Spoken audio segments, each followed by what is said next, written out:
Kundi la Hamas limesema linatathmini pendekezo jipya la kusitisha mapigano huko Gaza na kwamba limewatuma wajumbe wake nchini Qatar kuendelea na mazungumzo ya amani. Israel imependekeza usitishwaji wa mapigano kwa siku 45 ikiwa Hamas itawaachilia nusu ya mateka waliosalia, lakini bado kuna mkwamo zaidi. Ni kutoka kwa Bakari Ubena. Viongozi wa Hamas wamesema wanatathmini kwa umakini mkubwa pendekezo la hivi sasa la kusitisha mapigano walilolipokea kutoka kwa wapatanishi na kwamba watatoa majibu yao baada ya kukamilika kwa mchakato wao wa mashauriano.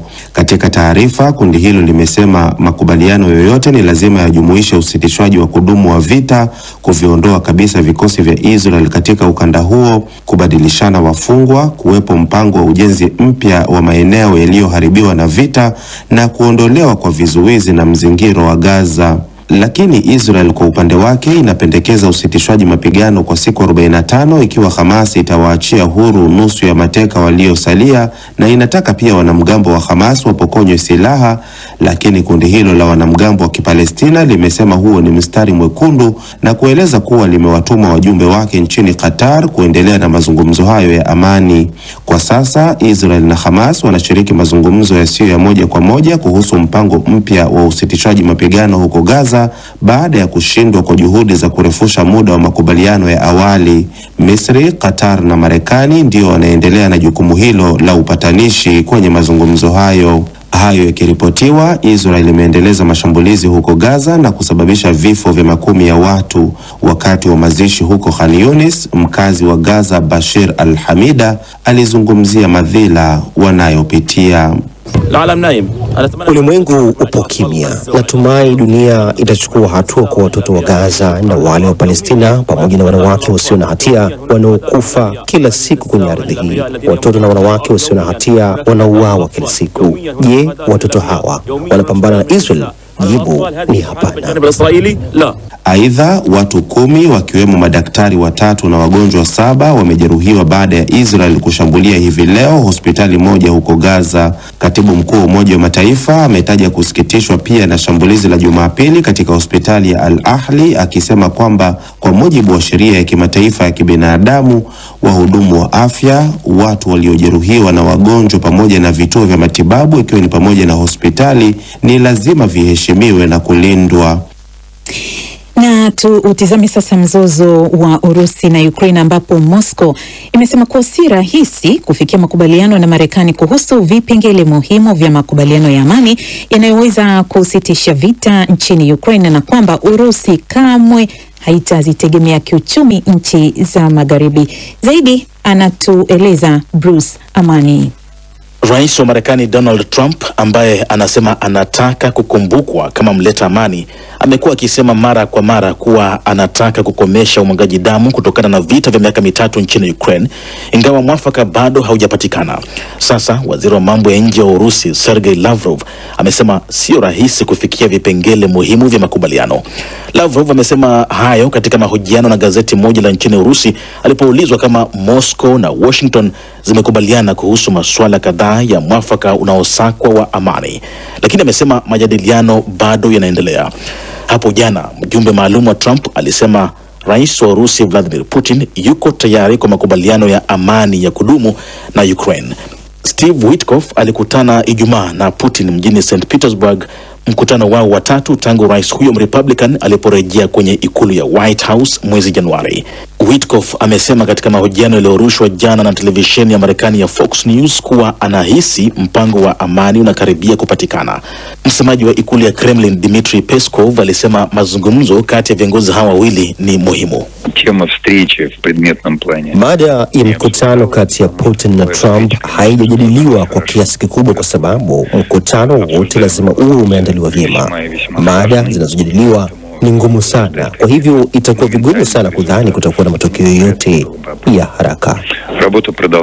Waziri wa mambo ya nje wa Urusi Lavrov anasema msimamo wa Urusi uliwekwa wazi na Rais Putin mnamo Juni 2024 wakati Putin alipotaka Ukraine iafute rasmi malengo yake ya kujiunga na jumuiya ya kujihamia NATO na kuwaondoa askari wake kutoka kwenye maeneo yote 4 ya Ukraine yaliyokwapuliwa na Urusi.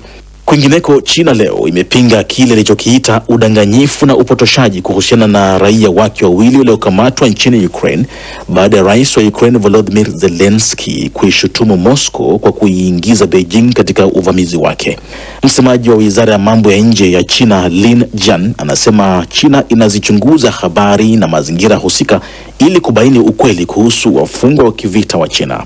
Na kwenye uwanja wa mapambano, vikosi vya Kiev vimeupiga mkoa wa Kursk wa Urusi unaopakana na Ukraine vikitumia mamia ya ndege zisizoruka na rubani. Wizara ya ulinzi ya Urusi imesema ilizidungua droni 109 katika mkoa wa Kursk usiku kwa mkia leo. Umoja wa Afrika umemteua rais wa Togo Faure Gnassingbe kuwa mpatanishi mpya wa mgogoro kati ya Rwanda na Jamhuri ya Kidemokrasia ya Kongo, akimrithi rais wa Angola Joao Lourenço ambaye baada ya zaidi ya miaka miwili ya majaribio ya upatanishi ameshindwa kupata matokeo chanya.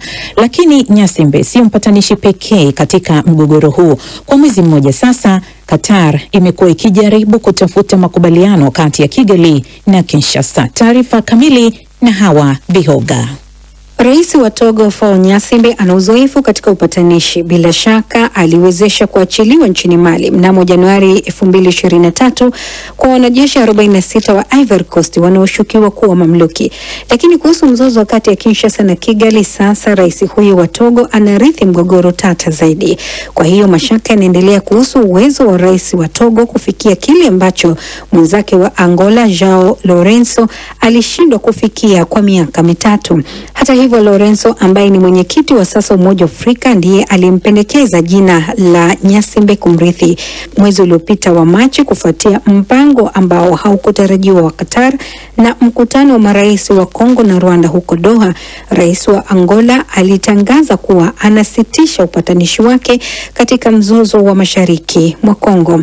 Gnassingbe anachukua jukumu lake wakati wajumbe wa M23 na serikali ya Kongo wako Doha bila kufanikiwa kukubaliana juu ya mambo fulani. Uwazi huo unaripotiwa kudai hatua za kujenga imani na Kinshasa kwa upande wake inataka kusitishwa kwa mapigano bila masharti na kuondolewa kwa waasi katika miji inayokaliwa kimabavu. Ingawa rais wa Qatar Tamim bin Ahmad Al-Thani aliweza kuwaleta pamoja marais wa Rwanda na Kongo, Wakongo wengi hawakufurahia upatanishi huu usio wa Kiafrika. Mkuu wa nchi wa Togo pia anajiunga na upatanishi mwingine wa hivi karibuni, ule wa Jumuiya ya Maendeleo ya Kusini mwa Afrika na Jumuiya ya Afrika Mashariki. Kundi la watu watatu linalojumuisha Olusegun Obasanjo, rais wa zamani wa Nigeria, Uhuru Kenyatta, rais wa zamani wa Kenya, na Catherine Samapanza, rais wa zamani wa Jamhuri ya Afrika ya Kati. Waasi wa M23 wanaungwa mkono na Rwanda walifanya mashambulizi makubwa mwishoni mwa Januari na kuteka miji miwili mikubwa mashariki mwa Kongo, Goma na Bukavu, ndani ya wiki chache.